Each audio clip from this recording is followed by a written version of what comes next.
Get ready to hear the truth about America on a show that's not immune to the facts with your host, Dan Bongino.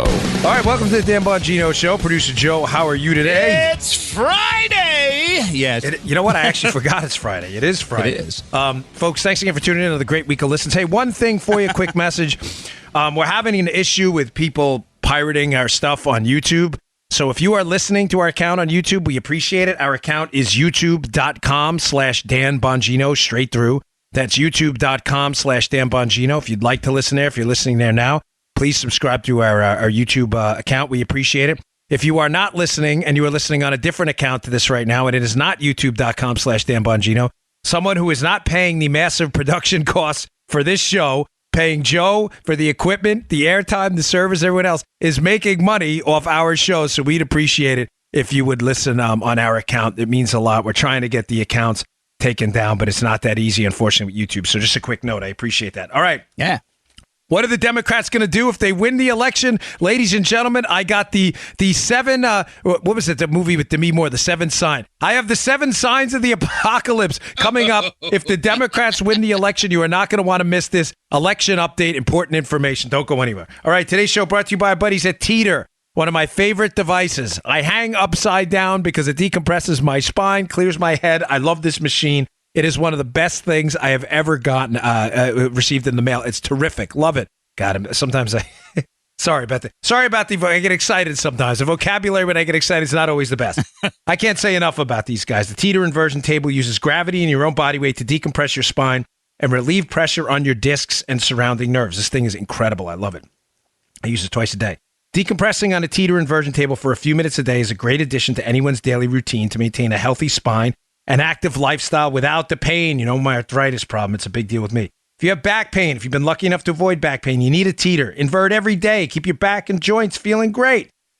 I feel like a new man when I get off this thing. I use it twice a day. Love it. Use it before the show to clear my head. Some products I talk about, I use regularly. Some I don't. This one is a daily, twice a day one for me.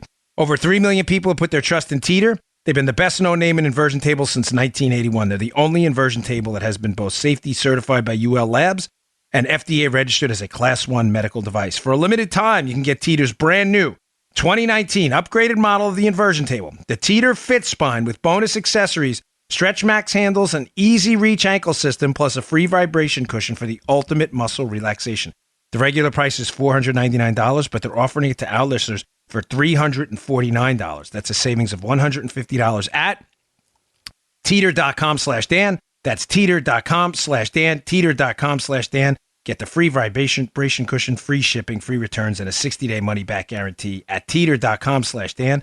That's teeter, teeter.com/Dan. All right, the 7 things. Here we go. If the Democrats win back the House, what's number 1? This piece is in the Washington Examiner at my show notes LinkedIn. Joe, investigate. Oh! The Democrats are planning like they always do because they are control freaks, Joe. They love control, and with control, they love to abuse power. The ends justifies the mean for them.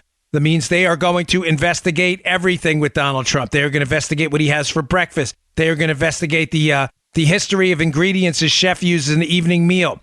They're going to investigate allegations of jaywalking for Don Trump Jr. They will investigate. They are not even hiding this. They will use the subpoena power to shut down the government. It'll all be about revenge. It'll be about a reckoning for them. It'll be about correcting what they feel is an election loss they should have won. They are already talking about this kind of stuff. They're going to look into Kushner, Don Trump Jr. They're going to make sure that any single solitary allegation is investigated and the country is absolutely shut down. Ladies and gentlemen, can we tolerate 2 years of this? Now, this isn't a big mystery, this number 1, but I want to warn you. My experience with the federal government and law enforcement changed my life, and I mean this. When you have the incredibly impressive, massive powers of the federal government at your fingertips, the power to take liberty, the power to take a life if necessary in a use of force scenario, and you're a federal agent, if you have half a brain and half a heart, it frightens you a little bit. Now, I've said to you repeatedly, what matters here is that we continue in this country to investigate crimes, not people. If there was a serious allegation against some member of the Trump team and that there's evidence of a crime, then I'm not suggesting anybody should get a free pass. The problem, folks, is there is no evidence of that. And what are they doing? They're investigating people. And when you investigate people with no evidence of a crime, you will always find a crime. You may say, well, Dan, what's the problem? The problem is you're a criminal too under that definition. Folks, I can't even tell you how easy it is. I can't describe to you in words how easy it is to lock someone up for a federal crime. You could lock up Mother Teresa for a federal crime. There is always something somebody did somewhere. Well, I'll give you a quick example I use often. Mm-hmm. The tax laws. The tax laws are so discretionary at times and easy to interpret in either direction that nearly everyone in the country, if the government dedicated its full resources to locking you up, could get you on some kind of a tax law violation. That is why we don't investigate people. We investigate crimes and then we find the people later. We don't investigate people and find the crimes later. If the Democrats win back the House in these midterm elections, you will see a full-throated effort to take down this Trump team no matter what.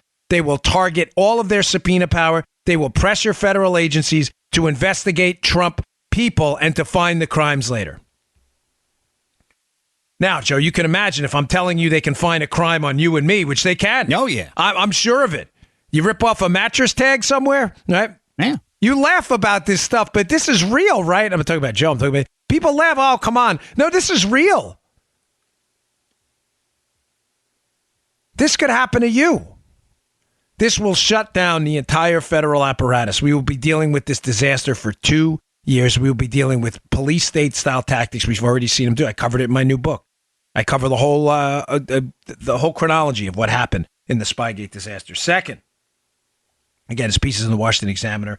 Who is it by? Should hat tip him. That'd be the right thing to do. Sorry about that. Caitlin Corral. Carale. Very good piece here. Again, so number one, investigate. Number two, you interested in your firearms, your right to self-protection? You damn well better protect that thing because in this election, this is going to be all about, if the House wins, pushing gun confiscation. They'll frame it, of course, as gun control. There is no such thing as gun control. Everywhere in the world, firearms have tried to be controlled.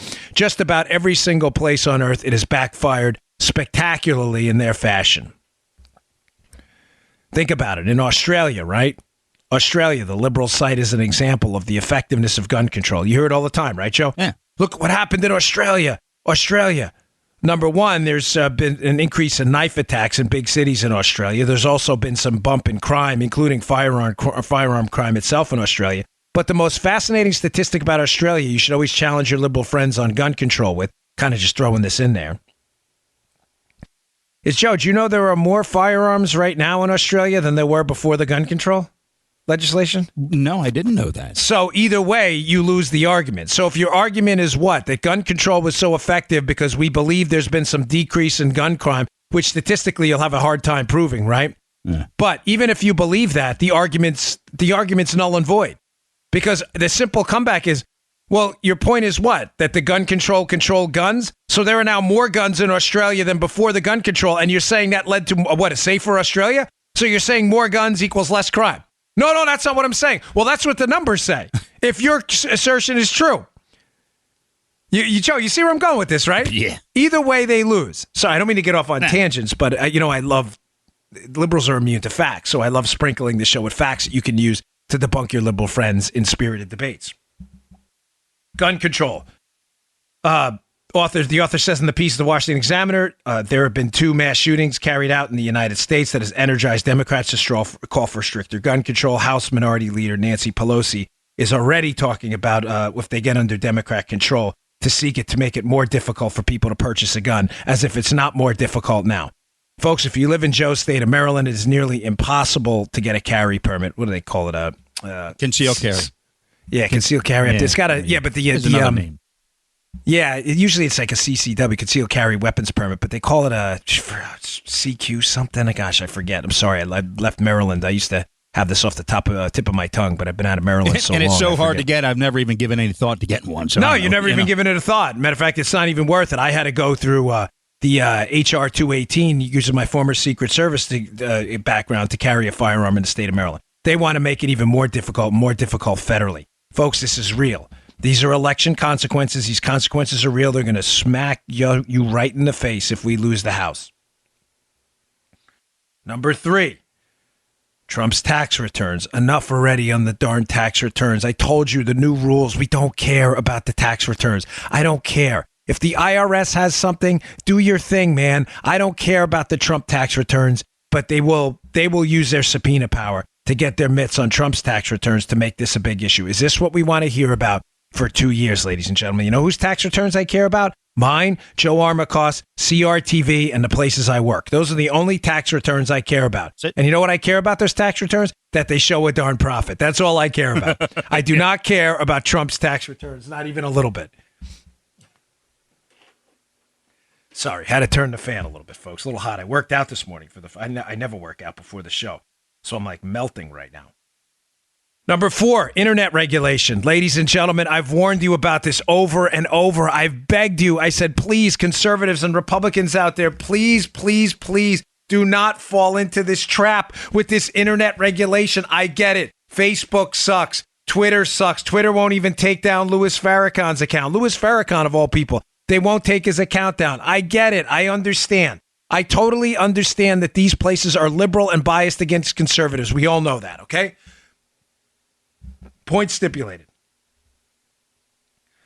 But I have warned you repeatedly that the Democrats are master tacticians when it comes to this stuff. They are strategically maneuvering themselves to get conservatives on their side, to introduce government regulation into these entities, to use it later to hammer us even worse. My point here, folks, is right now, at least you have some free market options. There are some places talking some Facebook pages who've been removed from Facebook where the business entities involved, Joe, are talking about lawsuits against them. At least you have options now. Mm-hmm. Once the government gets involved and gives Facebook and Twitter legal cover to define hate speech, Joe, let me ask you this question. Do you think they're going to define hate speech as conservative or liberal? Well, most likely conservative, Dan. You would be right, Joe. Ding, ding, ding, ding, ding, ding, ding. All right. So number 4, if the Democrats take back that, the Democrats, this is why I'm begging you, I'm warning you to be really smart. Please, please, please be slick here. The Democrats are using you. Do not call for government regulation of these entities. It is a huge mistake. You know, listen, I don't do the Sun Tzu stuff because it's cliched. I don't care about it. But people, you'll hear them say it a lot. You know, the Sun Tzu, Art of War stuff. Here's the Dan Bongino Art of War. When you're doing what your ideological opponents want you to do, you're probably doing the wrong thing. Am I right or am I right? This is what the Democrats want. They want you to call for internet regulation. The author of the piece has a nice way of describing this. She says, but the push for regulations will likely talking about internet regulations, will likely make a comeback under Democrats, particularly in the area of the internet. Ever since the U.S. intelligence community said Russians were able to influence the 2016 presidential election, you seeing a connection here? Through social media sites such as Facebook and Twitter, Democrats have been looking for ways to impose and tighten regulations on those sites. It goes on. Ideas for regulations, Joe, run the gamut from requiring sites to label bot accounts. Here we go. To making platforms legally liable for claims like defamation and invasion of privacy. Why do you think the Democrats want this? Because it's going to help the Republican cause? No. Conservative websites are going to be labeled by groups like the Southern Poverty Law Center and others as hate groups. They're going to be immediately kicked. By the way, they're not. A lot of them that the SPLC targets, like the Family Research Council, are not hate groups at all. It's just a disparaging, nonsensical thing. The SPLC was just sued massively. They will be kicked off these platforms, and they will have the law on their side. There will be no escape. Do not fall for this trap, folks. Please. I get it. These sites suck. There will be. None of these companies last forever. There will be an alternative. There will. We just have to give it time. Do not let the government get the camel's nose under the tent here. Please. Number 5, what we'll be looking at if the Democrats win the House, taxes. I told you yesterday during the end of the show what the strategy is going to be to raise taxes. The Democrats are going to blame it on the debt ceiling to try to frame it as a debt argument. Oh, the debt. Joe, the debt's going up. We have to do something. We got to do something. The debt's going up. We need to get... Yeah, there you go, Saul. It's not going to happen. This has nothing to... The debt has nothing to do... The tax argument is a separate argument. Income tax, I don't want to repeat yesterday's show, but income tax rates have gone down and income tax revenue is at record highs. They are separate arguments. The debt issue is a spending issue. Yep. The Democrats are going to confuse the American public by using the upcoming debt limit, as I covered yesterday, to lobby for hiked taxes on the income tax side and on the corporate tax side. Folks, the corporate tax side is a ground ball for them. You know why? The Democrats don't understand basic economics, and when they do, they lie about it. People hear corporate taxes and they think, oh, it's just a business thing. It's not going to affect me. No, it is. Big time. People work for corporations. People work for businesses. These businesses can consume the money, invest it, or spend it, or pay it in taxes.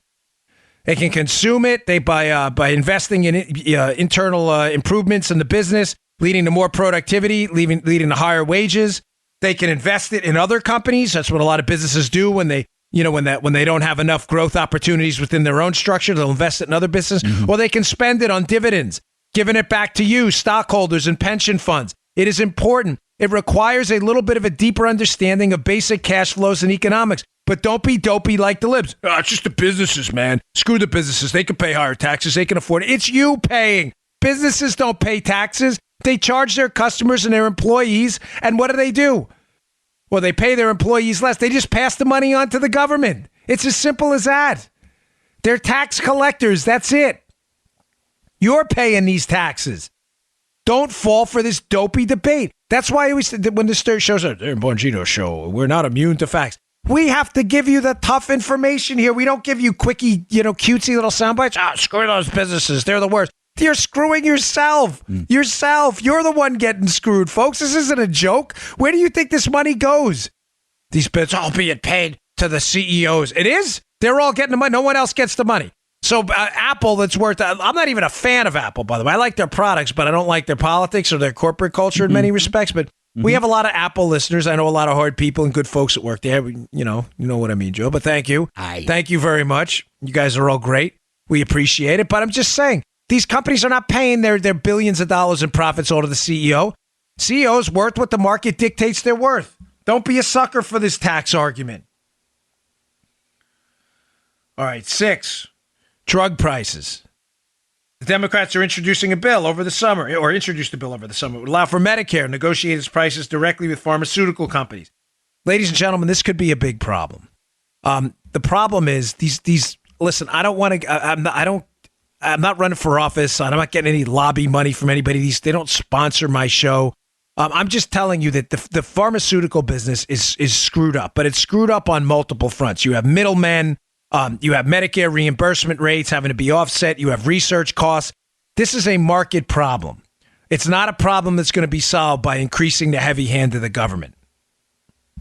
I'll have to go into that. That's a whole show. Drug prices. Oh, yeah. Pharmaceutical benefit managers and third-party payer systems and, Canadian pharmaceuticals and how research costs aren't being offset and patents. It's a long topic. Just know this. The Democrats' solution is an absurd one that's going to introduce more government and create potential shortages in the medications you need to stay alive. Number 7, immigration and border security. The Democrats are already hinting that if they win in this election, they're going to seek to loosen immigration laws. They're going to seek to expand things like DACA and DAPA. Folks, this is bad. This is, the Democrats, listen to me on immigration. This is not about immigrants. This is not about compassion. This is not about people are just coming here for jobs. This has nothing to do with that. To the Democrat, to the hard Democrat on the left, this is about one thing and one thing only. The Democrats are in a world of trouble with working class voters. Working class voters everywhere. Black, Hispanic, white. It's not just white working class voters. The Democrats are in trouble. You can see it in districts like the 23rd District of Texas, where I just read a poll that Will Hurd, who's in a largely Hispanic district, Joe, he's a Republican, is something like 8 to 10 points ahead of his Democrat opponent. Oh! Why, Joe? According to the Democrats, What do they say? They talk about Hispanic voters like they're like robots. My wife's a Hispanic voter. She doesn't listen to you guys. These are socially conservative, largely folks who work for a living. They're interested in the same things you and I. They don't have Hispanic issues. They have issues like everyone else does. But the Democrats treat them like automatons. I don't know Hurd. I don't communicate with anybody's campaign on that kind of stuff. Congressional campaigns like that. But Hurd's people apparently are putting together quite a good campaign. It seems like he's doing quite well down there. Why? Because people don't vote like Hispanic voters. They vote like people with issues like moms and dads and employees.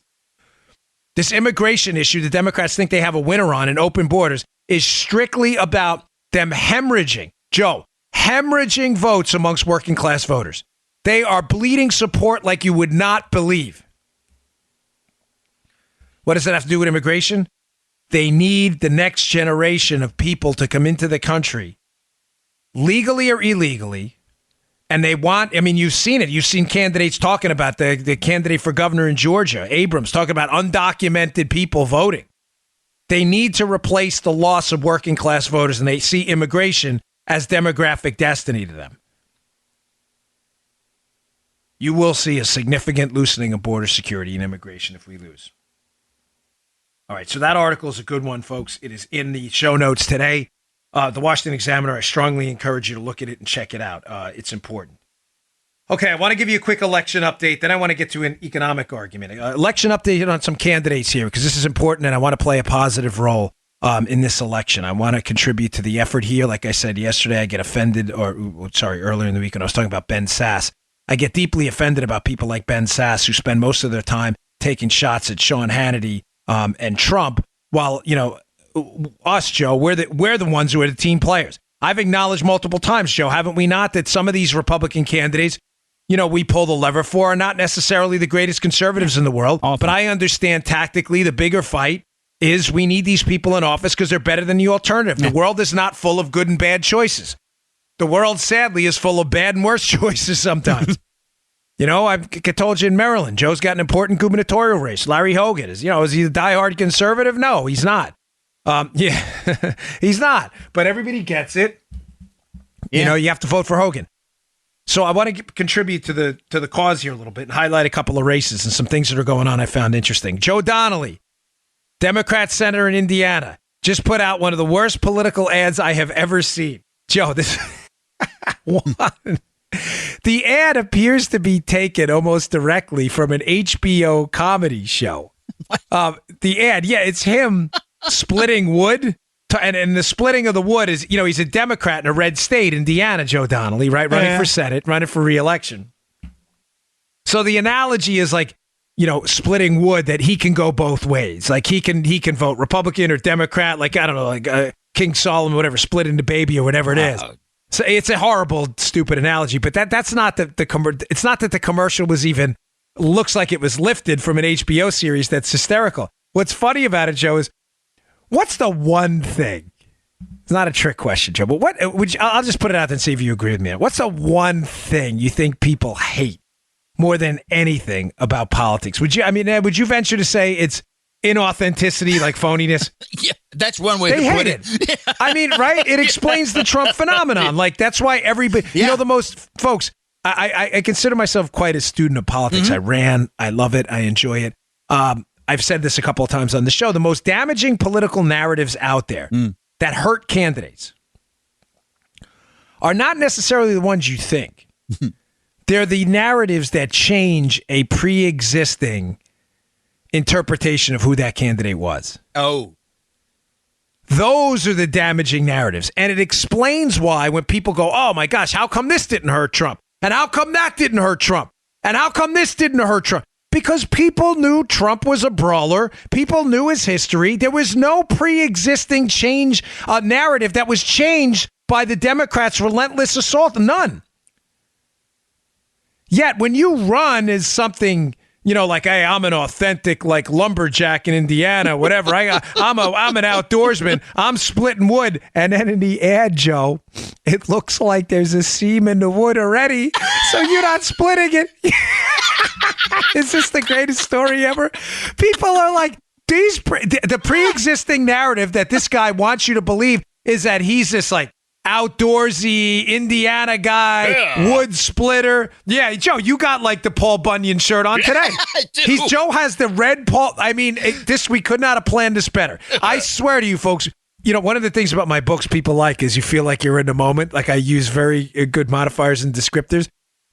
Joe has the red Paul Bunyan flannel with the white and black like cross lines going through it now. He looks, and Joe even looks like Paul Bunyan. Yeah, if he had the wool cap on. I want you to meet my blue ox, Hillary. The blue ox. He needs the blue ox. What was the blue ox's name? Do you I even call her remember? Hillary. Yeah, but... That's a terrible idea. Oh, no, it's not. That's a terrible idea. I disavow all knowledge of that. But leave it in anyway. I don't even remember the blue ox's name. Oh, I don't either. But Joe looks like Paul, but he needs the wool cap and a big lumberjack axe. So Donnelly in the thing is splitting the axe and splitting the wood, and the wood appears to already have a seam in it. Like he couldn't even split the wood now. Folks, I have filmed political ads. A lot of them. Like, I don't know, 20 of them. I get it. There's a little bit of acting in there, but here's my problem with this whole thing. You can't even split one piece of wood, Joe. The guy probably could have taken 20 or 30 takes to split the wood. It's not hard to split a piece of wood, folks. I'm sorry. Just split the wood. If you look at the commercial, right? Just put Joe Donnelly splits the wood, right? You'll see it. You'll look at the wood. It looks like the seam is already in there. The dude couldn't even split a piece of wood. People hate inauthenticity and phoniness. Is it going to crush the guy's election chances? I hope so. I want the Republican Mike Braun up there to win, and he's a little bit behind. So Indiana, get out and vote, please. But it's not going to help that he comes off entirely inauthentic in the end. Like, I can go either way on it. I support Trump. Get out of here. You're a diehard, dyed-in-the-wool Democrat, Donnelly. So Indiana, get out and vote. Another quick update. Andrew Gillum running for governor in Florida. Floridians, get out there and vote. This is a quick one, but major breakthrough in this gubernatorial race. The next governor, whether it's socialist Andrew Gillum, who is a socialist, or Ron DeSantis, Iraq war veteran, real patriot, good man. Again, disclosure, I have appeared at some campaign events for Ron. I don't want to be disingenuous, claiming, authenticity does matter. I do know Ron. We don't communicate that regularly, and I did just write an op-ed for his team, though, about it. Gillum's associating with a group that attacks on police, but I want you all to understand, I'm not going to be phony like them. But in the race, it was just determined, Joe, that the next governor is going to pick three Florida Supreme Court justices. Ladies and gentlemen, this is going to live with you forever if we lose this election. Florida, you must get out there and vote. That's huge. That's enormous. So 3 Supreme Court justices in Florida. That could be a dent in your firearm rights, school choice, everything. Gillum is a far left socialist. I promise you, he will pick radical leftists, no doubt about it. And in this swing state of Florida, we will be punished forever for it. So please, Florida, get out and vote. All right, I got 2 more quick updates. But I'm sorry, I got to pay for the show. I always appreciate your patience. So just hang with us. Our sponsors want to be here. They want to talk to you. So I always thank you for your patience with the show. Hey, have you tried Beachbody On Demand? My favorite program is Core to Force. Core to Force on Beachbody On Demand will rip up those abs like you've never seen before. I use it because I like mixed martial arts, and a strong core is important. You've heard me talk about Beachbody On Demand for a while now, but have you gotten your free trial yet? My wife loves it too. Loves. My wife is ripped if you see her, and that you can thank Beachbody On Demand for it. Yeah. So like I said, I like the Core to Force. She was a big fan back in the day of P90X, Insanity. She loved it. They have a history of success. They have the 21-day fix. Like I said, P90X, T25, Pyo, Hip Hop Abs, 3-week yoga retreat, and more. They have world-class trainers. Get motivated by celebrity super trainers like Sean T., Shailene Johnson, Tony Horton, and Autumn Calabrese. They have the best programs out there. These things are terrific. Over 700 workouts for all fitness levels, ranging from bodybuilding to weight training to cardio, high-intensity training to yoga, and even dance workouts. You can't go wrong with Beachbody On Demand. They'll give you nutrition help.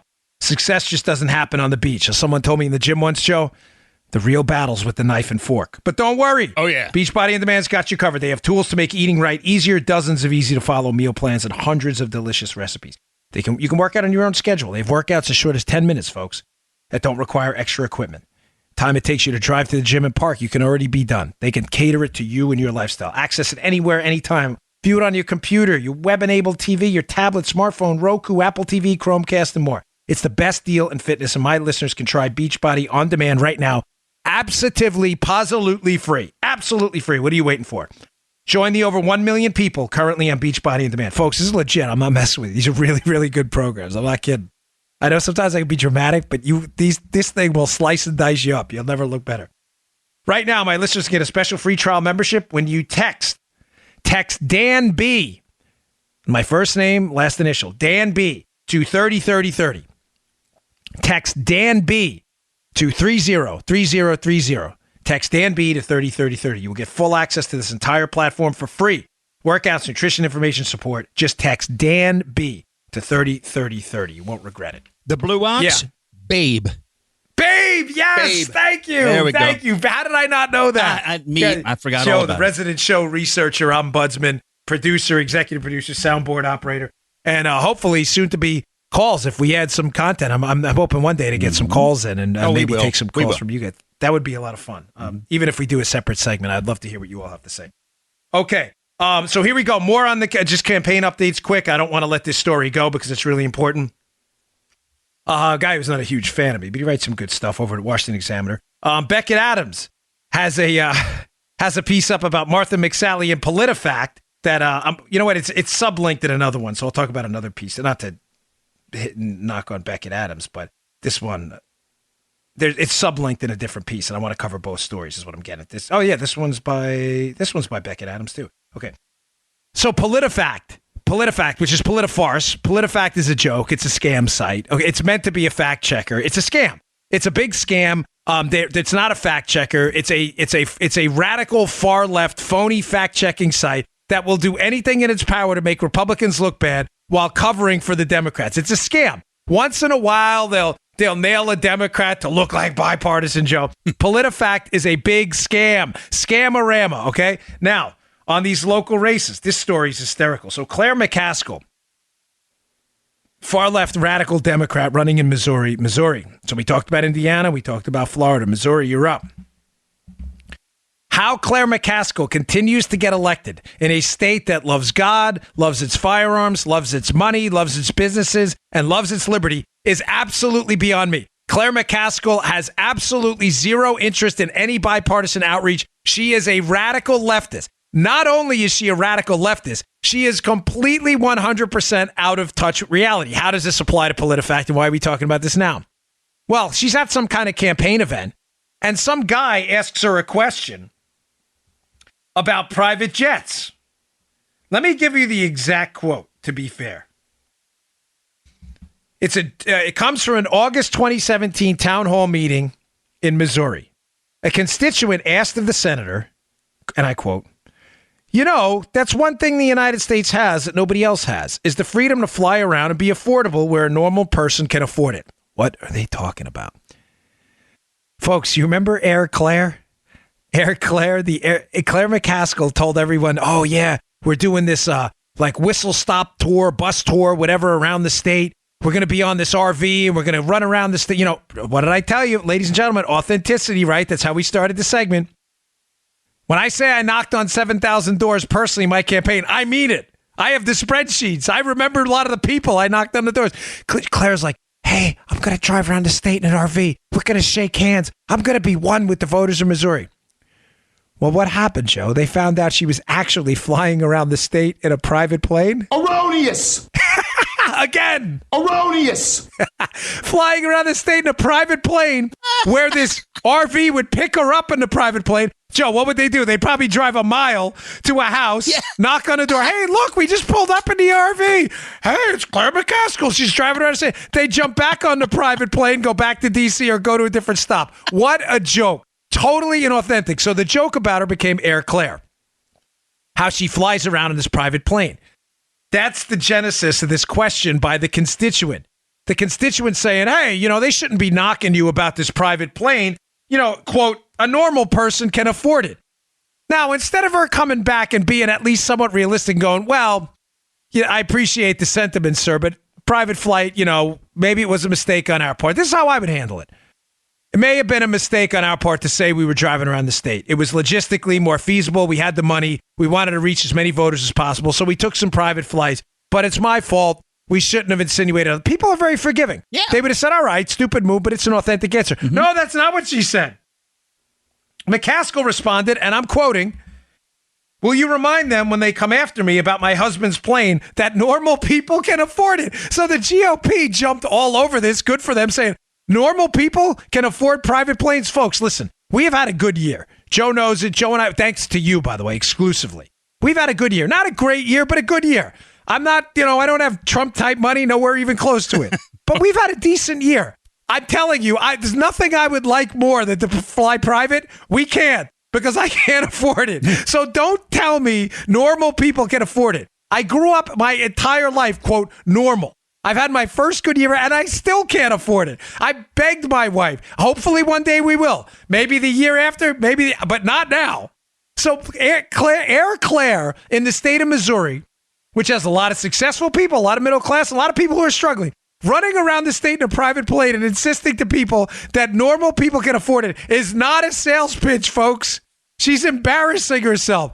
Now, the GOP runs this ad, and PolitiFact unbelievably published that Air Claire was saying that private planes are affordable for normal people. PolitiFact said it's false. This is false. She didn't say that. She said, I just read you the quote. Like, well, she may not have been talking about private plane. That's exactly what she was talking about. She answered the question the way the guy asked it. What are you talking about, PolitiFact? Now they've been forced, of course, to reevaluate it in light of new information. Ladies and gentlemen, the two takeaways. Missouri, get out and vote. McCaskill's a fraud. She is not one of you. She's not down to earth, Claire. She's private plane. Great. Good for you. I'm a capitalist. Just don't lie about it. She's Air Claire. She's totally out of touch. She's a radical far leftist. 100,000%. Get her out. Vote Josh Hawley. Please. PolitiFact is a joke. They labeled it as false. Oh, no, she wasn't talking about private planes. She answered that way. So now they're reevaluating it. Forget PolitiFact. PolitiFact story number 2. Martha McSally, Republican candidate in Arizona, running against Kirsten Sinema. Radical far leftist. Kirsten Sinema. I mean, Kirsten Sinema is radical if she was running in New York, but she's running in Arizona. Yeah. Radical far leftist. Radical far leftist. So Martha McSally, at one point, McSally puts out this statement, Joe, saying, hey, while I was over there fighting in Iraq and the troops were fighting over in Iraq, Kirsten Sinema was disparaging our troops in a rally in a pink tutu. PolitiFact is like, well, that's not really true. No, it's true. There are actual videotapes of Kirsten Sinema, supposed moderate Democrat, in reality radical leftist, in a pink tutu at an anti-war rally. It's ridiculous. She's at this rally in a pink tutu. There's video of it. You have to see the flyers they handed out at this rally. PolitiFact's like, well, she wasn't exactly disparaging the troops. She was at a rally where they handed out these flyers with the troops depicted as skeletons going after going after innocent civilians. I think disparaging is an accurate word. So again, 2 takeaways. Yeah. We have to get into some election stuff. It's critical. We're just a couple weeks out. Sinema, radical leftist. Claire McCaskill, radical leftist. Vote Hawley. Get out there and support Martha McSally. Please, or we will be dealing with those 7 things I just told you about forever. And by the way, one other takeaway again, completely 100% disregard PolitiFact. It's a joke site. It's a scam. They're not fact checkers, folks. It's a liberal propaganda site. These fact checkers are nonsense. All right. Let's see. I got a couple more things to get. Oh, this is an important one. All right. Before let's get this out of the way again. I sincerely appreciate your patience. Today's show finally brought to you by our friends at We the People Holsters. Folks, We the People Holsters, one of the best holster companies out there. They sent me a sample of the product a long time ago. I loved it so much. I insisted we take them on as a sponsor because good holsters are hard to find. And when you get a good one, as most of you firearm owners know, you'd keep it forever. I mean, I have had my Galco Pancake and my We the People. We the People for about a year and a half now. I had the Galco for like 20 years, but We the People is one of the best holsters I have ever used, ever. I love it. The adjustable cant, the adjustable ride. And they make their custom-made holsters right here in the USA. They design their holsters in-house. They don't use third-party molds. They build them right there in Las Vegas in the United States. They cut each mold to fit each firearm perfectly. They update their models all the time. They update their designs. They have the Constitution, the thin blue line, They have the camo one. It is they are really unbelievably comfortable. You will not be disappointed. And the price is absolutely outstanding. They update designs all the time. You can adjust the cant. You can adjust the ride for maximum comfort. You know what those in the pants holsters, folks. Sometimes with your hip bones, those of you who carry, you know exactly what I'm talking about. Be a little uncomfortable. Not with We the People. You can adjust the cant. You can adjust the ride. You can also adjust the tension on the holster, which is great. You like it a little more snug in there? You want to hear that click? You can tighten it up a little bit. You like a little less tension on it? You can just one screw. You loosen it up a little bit. These things are terrific. Each holster has that click sound in case you need that security. You know what's in there. Their holsters start at just $34. Every holster comes with a lifetime guarantee. These are the best in the market. I'm telling you, I've owned quite a few holsters. I can tell you 100 brands I've had. This one is the best. The best. Every holster ships free. If it's not a perfect fit, send it back. You won't need it. Here's the website, wethepeopleholsters.com/Dan. That's wethepeopleholsters.com/Dan. wethepeopleholsters.com/Dan. Listeners of the Dan Bongino Show can use code Dan, promo code Dan, get $10 off. It'll only be $24 with free shipping. Go check it out, We the People Holsters. Don't miss this opportunity. wethepeopleholsters.com/Dan. Okay. An economic article, because this is going to be important in the upcoming elections, ladies and gentlemen. I have an article in yesterday's show notes from CNBC. The United States is back to being the number one most competitive economy in the world. This is a major, major thing. This is not small. Yet Joe's giving me the hip, hip, hooray side. This is a huge, huge thing. Mm-hmm. We are back to being number one. Now, a lot of that is due, if you read this, it's CNBC, but it's in yesterday's show notes. A lot of that is due to the corporate business tax cuts I told you before that the Democrats are legitimately disparaging. I don't mean legitimately that their ideas are legitimate. I mean that they are disparaging them. It's kind of a take on the PolitiFact thing we were just talking about disparaging the troops. They are tearing apart these corporate tax cuts, insisting that there's some kind of a sop to big business, which it's not. Businesses don't pay taxes. They are tax collectors for the government. But there's an interesting snippet in there, Joe. And I like taking these articles and running with my own analysis on them. Mm-hmm. It says, okay, great. We're back to this. We still have some issues. We still have a massive national debt and growing deficits. These are real problems we should not ignore. We have an entitlement crisis. There's no doubt about that. We get all that, and we have to acknowledge that. But they said that the next generation of economic growth, at the end of the piece, kind of just slipped in there at the end, is going to... The obstacle is going to be who wins the fourth industrial revolution. And it was fascinating because one of my favorite podcasts is Econ Talk. It's really, really well done. It's a once a week show. It's different than this show. It's like a long form interview. And if you're into economics, it's your thing. If you're not, you'd probably be bored by it. But the host is terrific. He's a little, he's more of a libertarian type.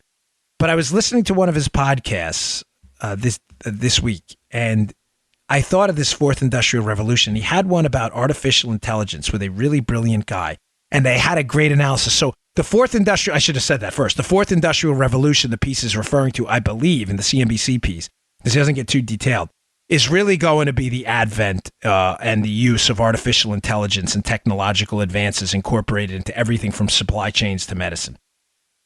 Now, I think they're right. And the reason I bring this up, ladies and gentlemen, is if we can, again, just get some semblance of control over our spending, and we have a significant breakthrough in the next 10 to 20 years on things like AI, new material sciences, 3D printing and things like that, we could potentially double or triple the value in our economy. And if we could just get a hold of the spending now, the debt we have, which now looks insurmountable, wouldn't look so bad if we could double or triple our economy. Now, that's a big ask, obviously. We'd have to grow at 7% for 10 years to double our economy, right? That's double the rate we're growing now, which is a lot. I don't want to be naive here and pretend like this is going to be easy. I'm simply suggesting to you, ladies and gentlemen, that use an analogy from your own home finances. If you make $100,000 a year, and you're like the United States that owes 100% of its economy, we owe about $20 trillion. That doesn't even count a lot of the off-the-book stuff.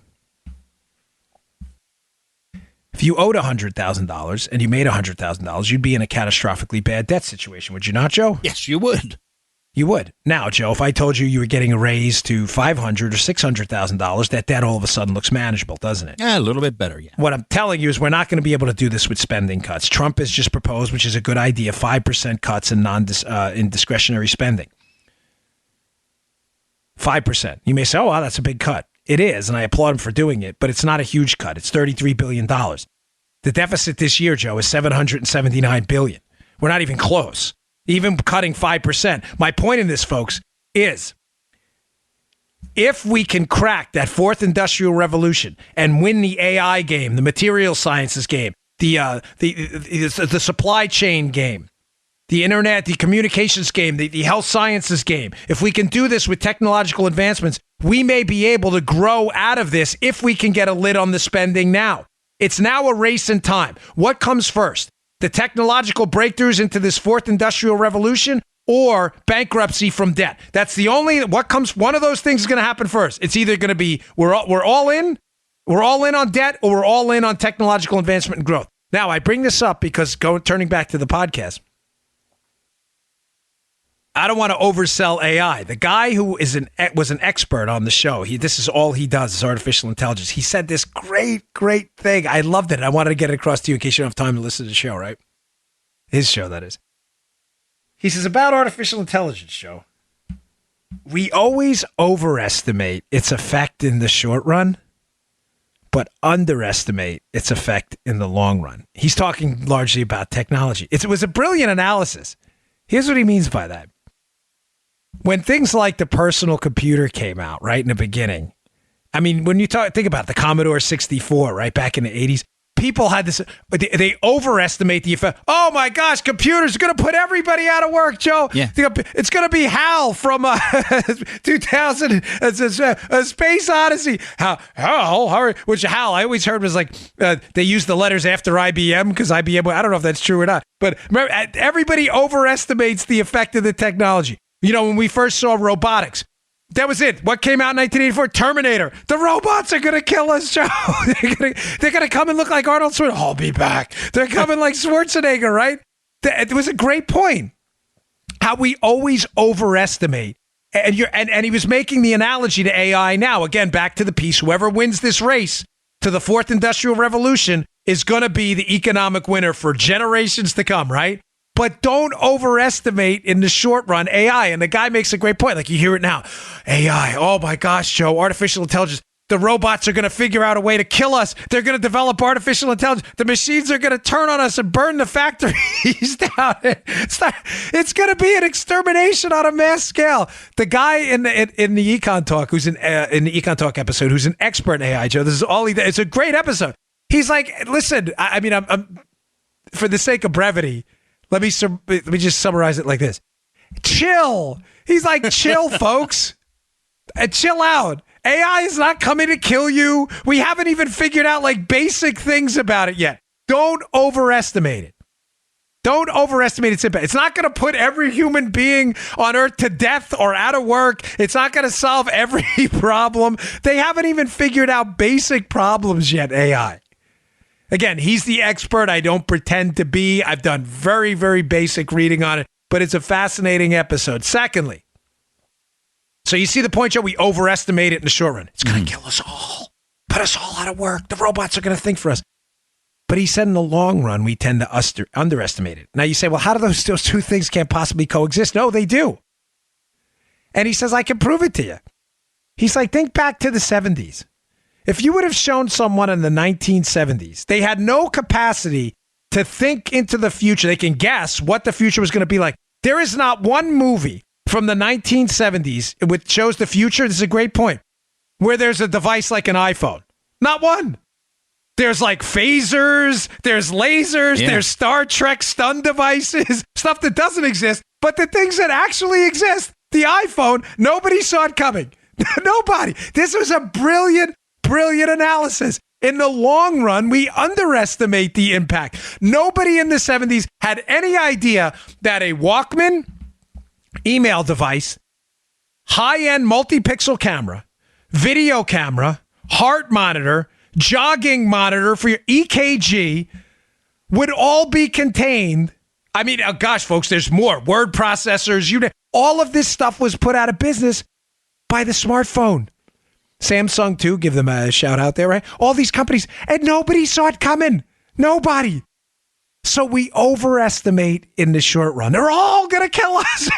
But in the long run, we never, ever incorporate the technological advancements. Nobody saw it coming. Look at the movies from the 50s, the 60s, the 70s, and even the 80s. You'll see all of this Uber.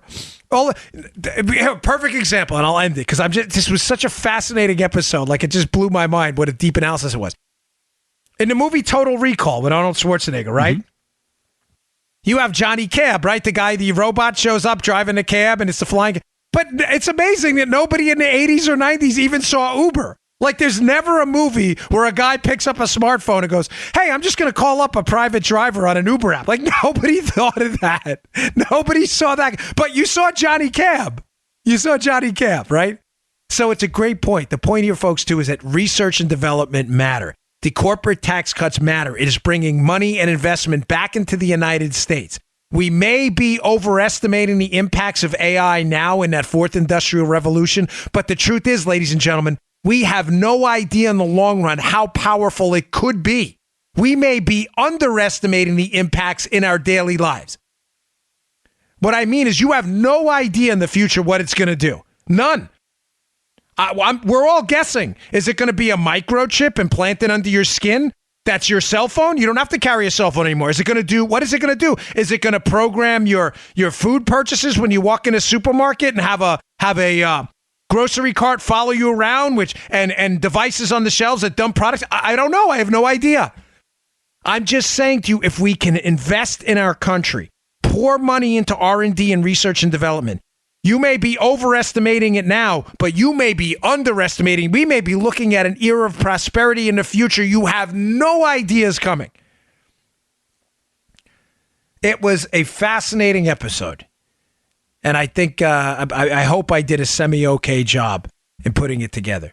But the CNBC piece mentioned it at the end, that this fourth industrial revolution, and I want to tell you, you look back in the past, our ancestors would have had no ability whatsoever to envision the prosperity we're looking at now.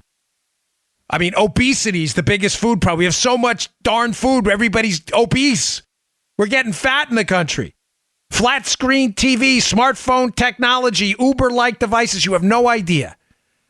That's why investment matters. Now, I want to leave you on one final thing. I had a couple other things, but I'm really enjoying this episode because sometimes, the economics stuff, I've had to sideline it for Spygate and other things, but it's, for those of you who've been listening from day one, and still a lot of you, it's my passion. Finance, economics, business, I love it. It's just everything to me.